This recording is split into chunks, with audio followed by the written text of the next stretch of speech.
Je suis Mélanie Villenay-Hamel, chef de projet pour la construction de la bibliothèque de l'Hôtel-Dieu.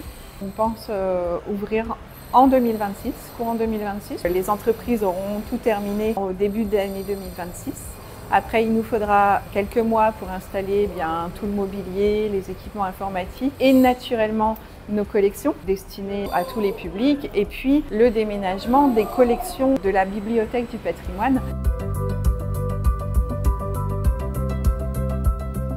Aujourd'hui, quand on conçoit une médiathèque, qu'elle soit petite ou grande, on pense toujours d'une part aux collections, mais aussi à la dimension de lieu de vie et de lieu de découverte culturelle.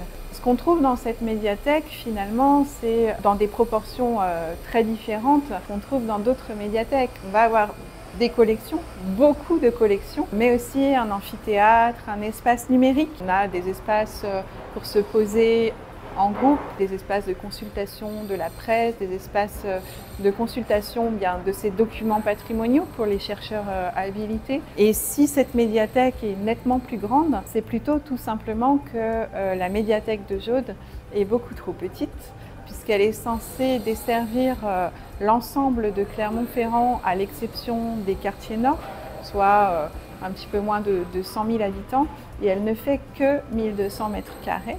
Soit à peu près la surface des médiathèques des communes périphériques. La question, c'est pas tellement que cette médiathèque soit conçue comme gigantesque, c'est juste un retour à la normale.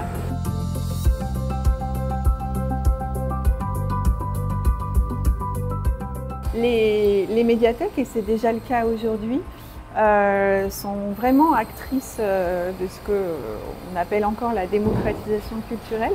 C'est-à-dire qu'avec une programmation d'action culturelle, ça va des lectures pour les tout petits aux conférences, en passant par des petits spectacles ou des expositions. Donc avec ces espaces vraiment dévolus à cela, on va pouvoir monter en puissance là-dessus et répondre à une demande qui existe déjà aujourd'hui. Ce qui fait la différence, et grâce à ces plus nombreux espaces, grâce à cette taille, c'est le dialogue qu'on peut construire avec les habitants. Je vous suggère de vous poster à la médiathèque de Jaude et de demander aux lecteurs s'ils sont impatients.